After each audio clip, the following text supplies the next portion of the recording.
Hello friends, তোমরা সবাই কেমন আছো? আশা করছি ভালো। আমিও ভালো আছি। সবাইকে শুভ দুপুরবেলা। এই দেখো বন্ধুরা, তোমরা তো দেখেছো আমার বারান্দায় অনেক টব আছে। সেই টবের মধ্যে দুটো কচু গাছ আছে। সেই যে দুধমান কচু শাক আমি আজকে রান্না করবো। টব থেকে কেটে নিয়ে এসেছি। এর আগে আমি 2-3 বার ধুয়ে জল ফেলে দিচ্ছি, আর একবার এই যে পরিষ্কার জল দিয়ে ধুয়ে নিচ্ছি। জল ধরে আজকে আমি দুধমান কচু শাক দিয়ে কচু শাকের ঘন্ট রান্না করব। তোমরা পুরো আমি যে গলা চুলকায় না বন্ধুরা, তারপর আমি একটু আমড়া দেবো। 2টো আমড়া দিয়ে রান্না করবো। এর ভিতরে নিজের হাতে লাগানো কচু শাক রান্না করলে হয়তো অল্প একটু হয়ে যাবে, তারপরেও তো নিজের হাতেরটা অল্প হলেও সবাই মিলে একটু একটু করে খেলেও শান্তি লাগে। নিজের হাতের লাগানো গাছ। তাহলে তোমরা পুরো ভিডিওটি দেখতে থাকো, আমি কেমন করে দুধমান কচু শাকের ঘন্ট রান্না করছি। ভালো লাগলে বন্ধুরা একটা লাইক করে দিও। আশা করি তোমাদের ভালো লাগবে। ইউটিউব থেকে দেখলে সাবস্ক্রাইব করে দিও, আর ফেসবুক পেজ থেকে দেখলে অবশ্যই ফলো করে দিও। তাহলে তোমরা দেখতে থাকো আমি কেমন করে কচু শাকের ঘন্ট রান্না করছি। যেমন কচু শাকের ঘন্ট বানানোর জন্য বন্ধুরা কড়াই বসিয়ে সর্ষের তেলে রান্না করব। তেল দিয়েছি, গরম হয়ে গেছে। এখন আমি একটু যে 5 ফোড়ন দিচ্ছি। তোমরা নিরামিষভাবে, আমি তো নিরামিষভাবে রান্না করছি, তোমরা চিংড়ি মাছ ছোটো মাছ দিয়েও রান্না করতে পারো এই ঘন্টটা। আমি আজকে নিরামিষভাবে রান্না করব। একটা শুকনো লঙ্কা দিয়ে দিচ্ছি।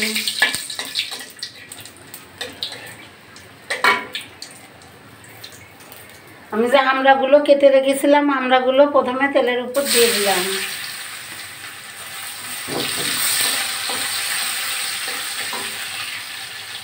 তারপরে যে ধুয়ে রাখা কচু শাকটা দিয়ে দিচ্ছি। নিজের হাতে লাগানো বন্ধুরা কচু শাক, একটু যে ভাত মাখালেই মনে শান্তি লাগে খেতে।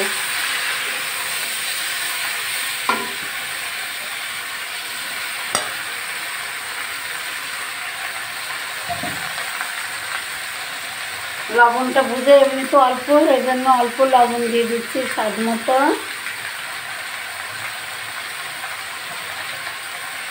আর একটু হলুদ।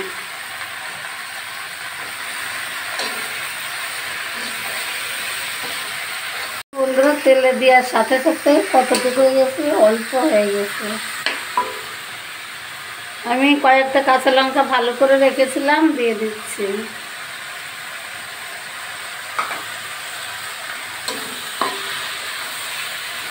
জল একটু না দিলেও হয় বন্ধুরা, তারপরেও আমি একটু জল দিচ্ছি সামান্য একটু।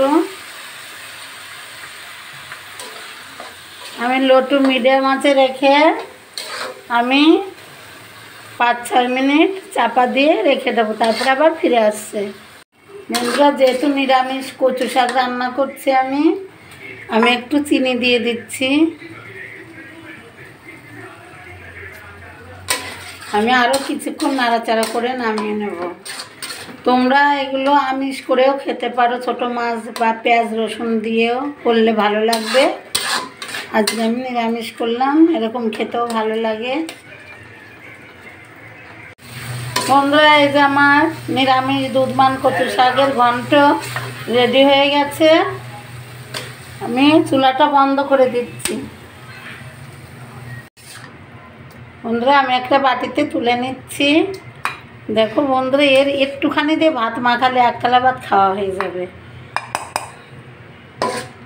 আর একটু তেল বেশি হয়ে গেছে আমার রান্নাতে, তেল বেশি হয়েছে, আরও একটু টেস্ট বেশি লাগবে।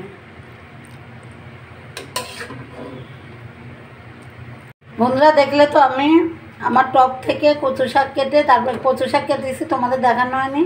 আমার বারান্দায় 2টো কচু শাক আছে টবের ভিতর, দুধমান কচু শাক, সে থেকে পাতা নিয়ে আমি রান্না করেছি। আর নিজের হাতের লাগানো গাছের একটু হলেও স্বাদ লাগান, মনেও শান্তি লাগে। তোমরা বাড়িতে টবের ভিতর লাগিয়ে এরকমভাবে খাবে, দেখবে কত মজা নিজের হাতে বানানো খাত। আর বাজারে কেনাটা অন্য স্বাদ, বাড়িরটা আলাদা স্বাদ। তাহলে আমার এই রান্নাটি কেমন লেগেছে বন্ধুরা অবশ্যই জানাবে, আর আমার চ্যানেলটিকে অবশ্যই সাবস্ক্রাইব করবে, আর ফেসবুক পেজ থেকে দেখলে অবশ্যই ফলো করে দেবে। আজ এ পর্যন্ত সবাই ভালো থাকো, টাটা।